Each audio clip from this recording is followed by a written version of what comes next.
Welcome to the Crypto Teacher Stock Channel. And guys, I come with that video on Saturday just to make you think. And this is tokenization of assets. We have Kevin O'Leary speaking about tokenization of real estate, what I talk about on my Crypto Teacher channel all the time from Shark Tank. And we have a couple clips from the Chamber of Digital Commerce. Now, the reason why I'm doing this is because basically on my Crypto Teacher channel, we only talk about events that are already in crypto or main money holders that are already in crypto. But what we don't understand is that the legacy markets are working on tokenizing everything. And the legacy markets, what I mean by that is ICE, the New York Stock Exchange. They're going to buy up all the players that we go over on the Crypto Teacher channel. So guys, that's the reason why we always have to stay focused on the legacy market. Why? Because that's the old money. But enjoy the video. I am a big believer that eventually asset-based coins will replace small cap stocks. The SEC has built some platforms that they've allowed to be dealer brokers to issue these. There's a big deal coming in New York in the next 3 weeks. I'm involved in it. It's under NDA, but it's $400 million coin issuance for a real estate asset that you've heard of. What? And yes, I'm going to bring this forward as soon as I can disclose it. Tell me what you can. So the idea is that an owner of a very prestigious brand hotel in this city is going to internationally issue an asset-based coin for ownership, and you'll participate in the distribution of a smart contract through the blockchain. You will be an owner of a third of this hotel. Wow. If this works, it's going to be the first of its kind. I'm very excited about it. Because it's real assets behind the whole thing. And it's SEC approved. This is the issuance, instead of a stock, a share, it's a coin with a smart contract approved by the SEC. I'm excited about it. I'm involved in it. I hope it works. But that's very different than Bitcoin. But that's where we're going with this thing. That's where we're going to go with this Coinbase stuff. What is it, just a more securitized way of doing this? It's completely liquid, completely transparent, and the smart contract gives you ownership in perpetuity. You can sell the coin to somebody.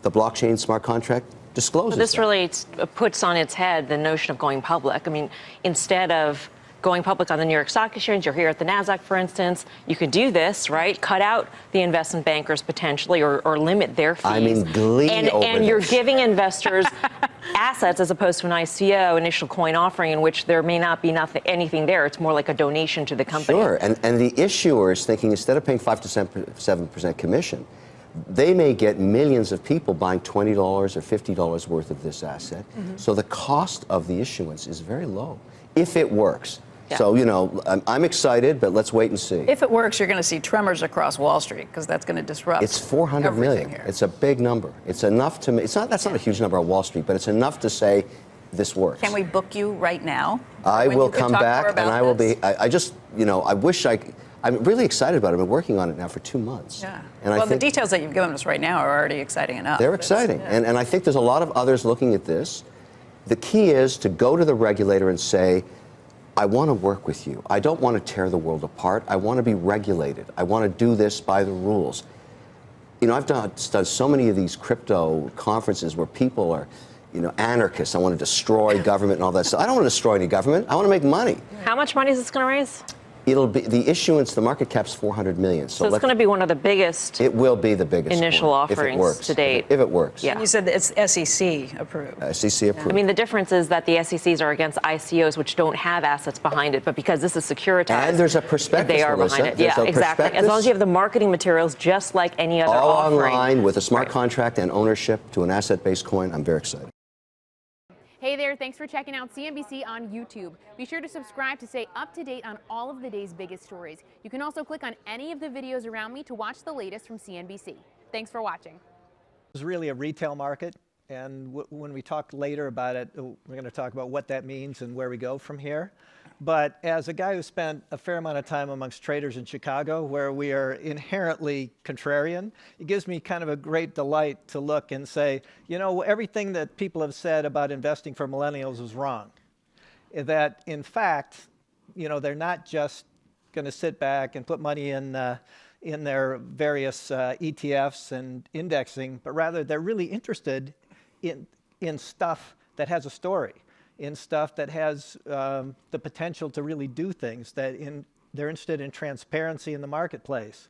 And so I believe that the character, the retail side of this market is really led by people who will lead the next market as well from a retail side.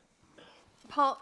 So this is a great slide by Andreessen Horowitz to give them full credit. Anyway, you can see on the left-hand side, if Apple, Microsoft, Oracle, Amazon, the dark part up top, that's the public value creation after an IPO, the amount of value that people investing in the public company have realized with the growth of the company. The red underneath is insiders, the ones who invested in early stage. And so you can see Apple is a little bit of an anomaly, but it was an interesting company when it went public back in 1980. But you can see how these companies went public in the public markets to raise capital to build their company.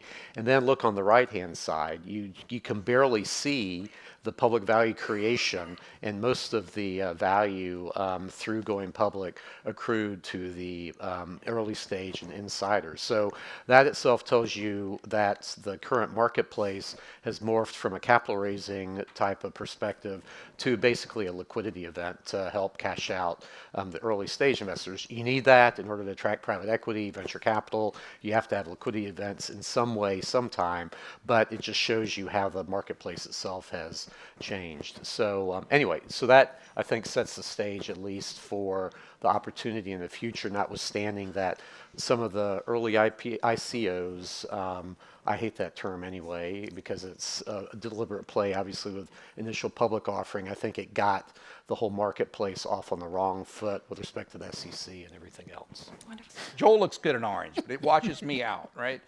So to do that, what we've got is a scenario. We've got these 5 exchanges in process. Well, the first license will be granted probably next quarter, and we'll roll these out towards the end of this calendar year, so that by the end of this year, we'll be able to list a token qualified as a financial instrument under ESMA directives in the EU and as a security, how we test security here, list that on our key exchange in the EU, have that wrapped in a depository receipt, and that depository receipt, an ADR here, GDR elsewhere, is what we can move right now through the compliant global capital system, both in terms of the financial technology and the compliant structures. So with no changes to technology, with no changes to compliance, we can take a blockchain, a tokenized asset, wrap it in a depository receipt, and move it through a global 24/7 capital market. And that's kind of the bottom line on it. We've been in stealth mode for a couple of years. We're really just coming out of it as of this morning. So it's a fresh look that you're all getting for the first time. And we're building, it's going to be a one-stop, compliance in one country, one language, all English language. We'll be able to take down the cost of listing a security from average $4 to $6 million now to more in the range of $300,000 to $500,000. Trading will be trading costs we can bring down by at least 80 to 90%. Joel's background is bringing direct access to the U.S. equity options market to retail investors. He was a co-founder of Thinkorswim, which is the largest options platform in the U.S.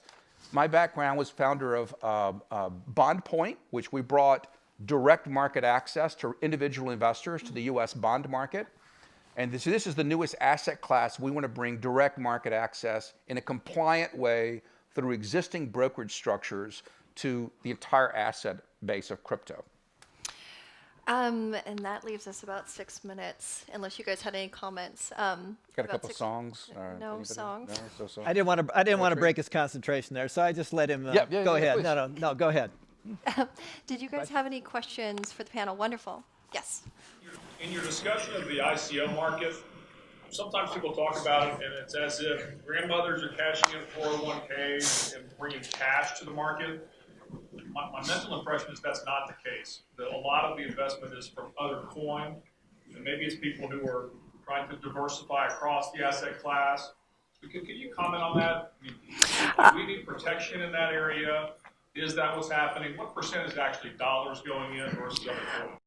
Well, I can talk a little bit towards that. So it's like if initially there was really only one on-ramp into this space, which was through Bitcoin. So you'd take a fiat currency like $1 or euro or something of that nature. You'd buy Bitcoin, and then you would buy Ethereum, and then you'd buy whatever ERC20 token that you wanted to. So you'd see it sort of like jump across several different just to get to that. And then as the ICO tokens would go up, people would try to diversify across the other ICO tokens or back into Bitcoin or Ethereum or some kind of something like Tether.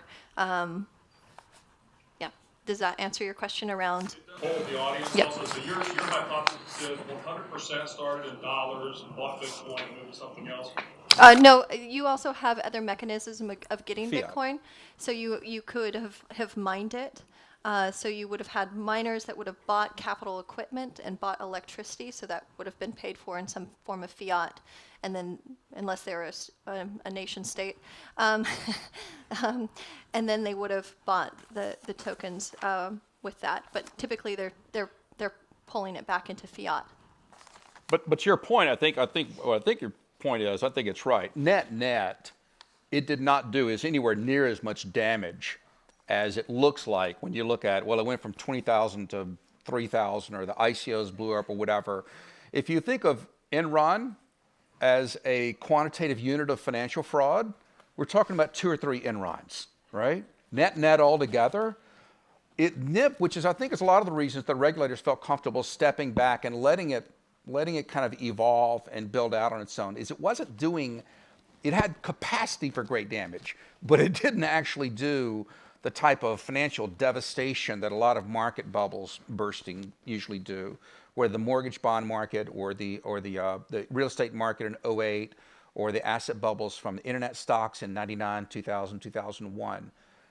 That said, there's no reason to let it continue out if we know that, we've got an investment product market that's creating, and for the first time can live in a digital universe completely outside of any databases. And so I think the regulators were fairly responsible in letting it grow out and play out for a while, but then bringing some constraints in it on it now. Well, and I guess, in some ways it might be a little early to tell too. So far we haven't heard of any, terrible people losing their houses and all of that, I think, to John's point. So, and hopefully that's not the case. And hopefully people have been, judicious in how they've put their money into this market. I do worry about that, like that story I told about, folks in the military dumping their retirement savings and whatnot into this marketplace. So you don't want that to happen, but maybe they did it at a very low basis there with Bitcoin and they're still riding high. You never know. And so I think it's just we haven't heard the doom and gloom that a lot of people were predicting, so that's great. But at this point, of course, the field has changed and the SEC is very, let's just say, actively involved in this area. But I'm hoping for some direction coming from them that will help adapt to this space. I think we have time for one more, and then our time's up. Yes. Do you think Bitcoin will go back up as it's predicted to do? Oh, me personally? I guarantee, no. The magic 8 ball. They always like the halvings. It's like a mythical story. The halvings is sort of like the prediction for when you have this sort of like this rate that the new Bitcoins are generated, and then when that rate drops, sometimes the price spikes. But of course, it's a very speculative market. I think Adam Smith would be very, very happy with it because it's this very pure market that's just pure. There's no underpinning in it. So who knows? It could go up, it could go down, and either way, you're right. So yeah. But blockchain is here to stay. That's right. Period. It's one of those technologies. If you eradicate all blockchain technology on Earth today, the fact that we now know that this is possible is an inflection point that we don't cross back over. So now that we know that we can build distributed systems that can confirm and essentially have a self-authenticating data packet, that is a completely new universe, particularly in terms of capital markets and capital market technology. at least half of what we do in banking and brokerage is check databases, all right? So the simple fact that we can create data packets and exchange them around and move them around securely without having to hit 50 databases, we'll never go back. Thank you guys for your time. Thank you.